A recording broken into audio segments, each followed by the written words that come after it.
teen loneliness. So I'm guessing we have a lot of university students in the audience, and I'd like everyone to remember to the time when you were applying to university. So I'll tell you about my experience. It was so exciting, so nerve-wracking, but I remember hours spent online looking at league tables, looking up YouTube videos, reading newspaper articles, because going to open days, applicant days, because I wanted to find that one university that was right for me. And the one thing that I got from all these avenues I turned to, the university, the media, the students I spoke to on open days and applicant days, was that university is supposed to be the best time of your life. You know, they're supposed to be the best 3 years of your life. You go to university, you meet your best friends for life, you'll be out partying every single weekend. You know, you form these bonds that will somehow sustain you for the rest of your life. You're supposed to be out there having these grand adventures, because according to everyone else, life only seems to go downhill after you leave university. You know, you have bills to pay, you have work to do.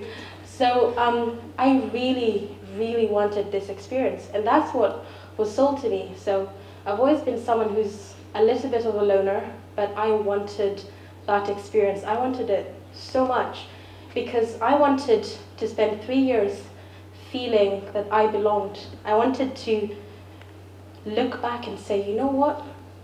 It was an amazing experience. So that was what I expected. And during that first year, especially that first semester, this grand idea of what university life should be like, I simply didn't get that. You know, I'd made a couple of good friends, I'd been to a couple of events, I was keeping up relatively well with my work, but it was not what I had been sold. Imagine you're 18 years old, just passed your driving test, and your mum and dad give you this car. And I'd like to say, as for a fast car, it's pretty good. You know, it will get you from A to Z, won't cost you too much in fuel. And I think we can all agree it's a decent car. Not the best, but it's a decent car. But now, imagine your mum and dad had promised you this. Now, despite the fact that we all agreed the other car was okay, this is so much better. If I was given the choice, I would rather have the shiny red luxury car rather than the old, beat-up, rusty old red car. Definitely. And that's exactly what I felt my university experience was like. I was sold this, but instead I got that. And what made it just a little bit worse is that everyone else seemed to be doing so well. They seemed to have adapted to university life with such ease. And that, I felt as though, because of that, I couldn't talk to anyone about it. How could I? How could I come out and say, you know what, I'm not having as much fun as I thought it would. I'm not enjoying this that much. I feel shortchanged. I signed up for something, and that's not what I got, when everyone else seemed to be doing so well. So there I was, feeling like I was that one university student out of 17,000 at Surrey who just didn't seem to be having such a good time, or as good a time as everyone else.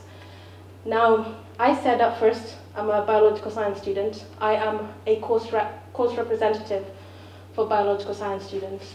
And in that first semester, towards the end of the first semester, I sent out this survey.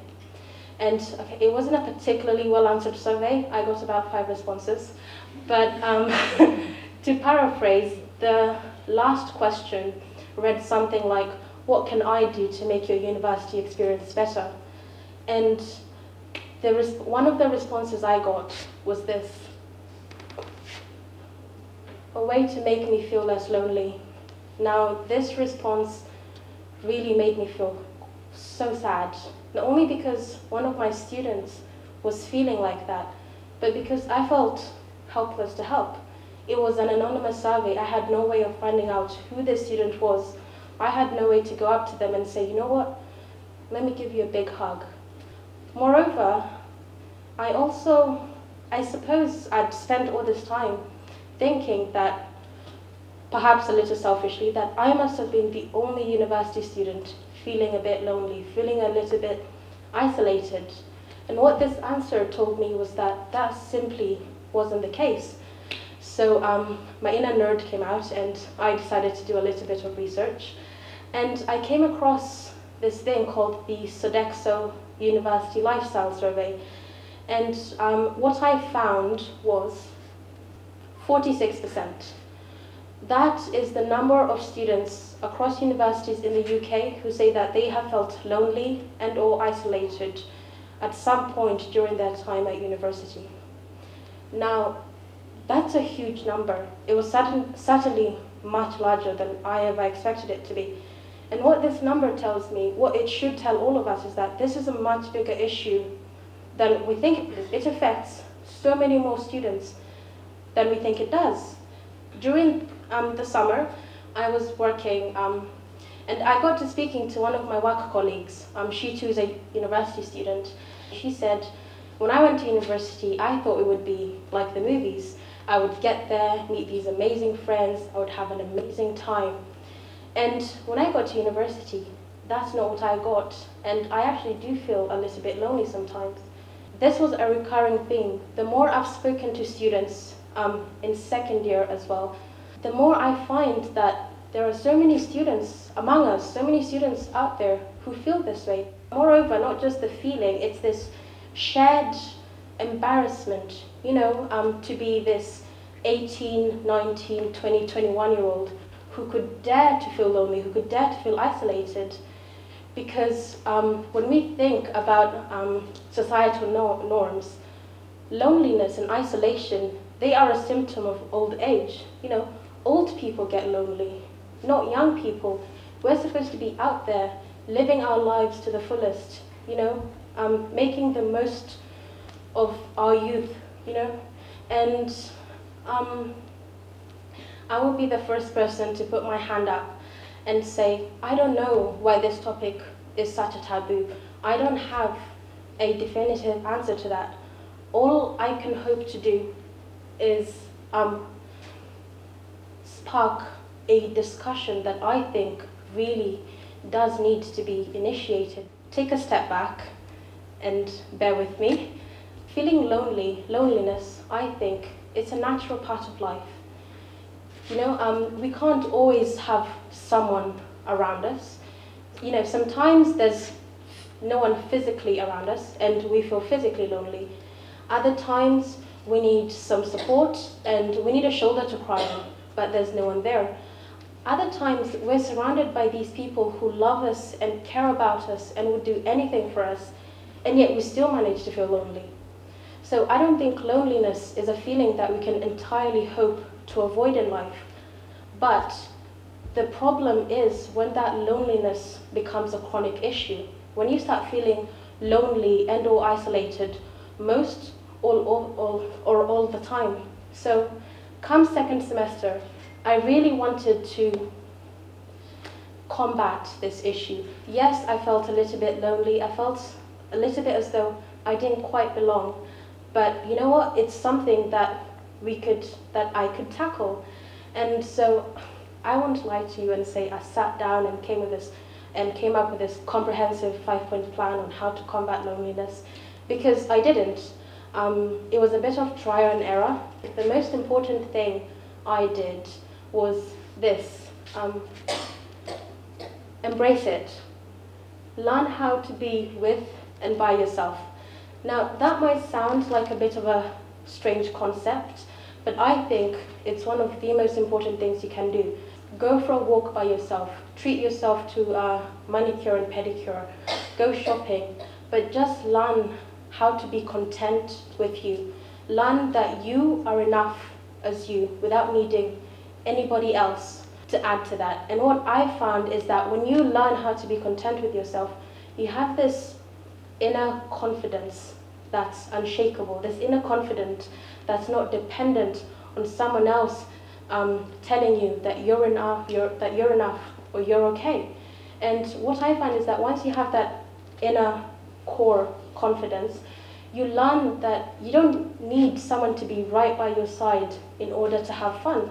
You don't need someone to be right by your side in order to live your life to the fullest, in order to enjoy your life. And I think this is one of the most important things you could do. And the one question I would like to leave you with on this topic is this. If you can't be around you, then who can? So that was the first point. The second point is talk to a stranger. Now, I know we've all been brought up with this stranger danger, don't talk to strangers. But whether you sign up to a new society, whether you're waiting in lectures, whether you're waiting at Starbucks, just talk to someone you wouldn't ordinarily talk to. And I actually did try to find where I got this, but when I was in high school, one of my teachers showed me this video that said, if something scares you, live your life with 10 seconds of courage. That's all you need. And when it comes to speaking to a stranger, just take a deep breath, and all you need is 10 seconds of courage. It will feel as though there are mutant butterflies in your stomach, but that's okay. At the end of the day, they are a stranger, so the worst that could happen is they don't talk to you, in which case they're a stranger, so it doesn't really matter. But the best thing that could happen is that you have a very good discussion with someone you wouldn't ordinarily speak to. It's called the art of conversation for a reason. It's an art, and just like any other art, it can be improved, it can be honed. And you find that the more you talk to people, the easier it becomes to talk to people. And the more people see you talking to people, the more likely they are to talk to you. It's some strange positive feedback, but the more you do it, the easier it becomes to do it, and the more you get to do it. And I can say, honestly, some of the best friends I have at the moment at university, I met them because I just randomly started speaking to them. And I can say that those 10 seconds of feeling so nervous, of feeling as though I was about to throw out my guts, they were absolutely worth it. And the third and final thing is, don't compare. Now, with the wonderful, wonderful gift of hindsight, looking back, I can see that much of the isolation and loneliness I might have felt in first year, particularly that first semester, was because I was always comparing my university experience to what I thought it should be like, to this ideal that I had built up in my mind. This is what it should be, but I'm not getting that. I was wishing for that red luxury car, and I simply didn't have that. And what I've come to learn is that if you're always comparing your experiences, your life, if you're always comparing yourself to other people, to what you see on social media, to what you see on the news, to what you see on YouTube, your life will always come up short. It's human nature. When we compare our lives with others, we don't see the things we do well. We don't see the things that we have that others don't. We see the things that they have that we don't. And when you're always comparing, your life will always come up short, and you will always be disappointed. Your university experience really only needs to make you happy. You know, do the things that excite you, the things that challenge you socially, professionally, emotionally. Just remember, the only person you have to make happy with your university experience is you. You know, it could be that, you know, that university experience of going out multiple times per week, having a large group of friends. Maybe that's your ideal university experience. For someone else, it's something like getting involved in student politics. For someone else, it's playing basketball for the university. But we're all individuals. You know, we're taught that from the time we're very young. It's like, we're all unique, you're all unique in your own way. So there is no universal university experience. There is only the experience that you want to have from university. And I would say, go for it. And you know what, if someone else looks at that and says, you know what, that seems a bit boring, so what? You don't have to like it, I have to like it. And if I like it, then that should be enough. So the last thing I hope to leave with you today is that whether you're feeling a little bit isolated, a little bit lonely, that's okay. It's a perfectly natural emotion to have. But at the same time, don't let that loneliness become a chronic issue. And so I hope that you learned something. And thank you for coming to my TED Talk.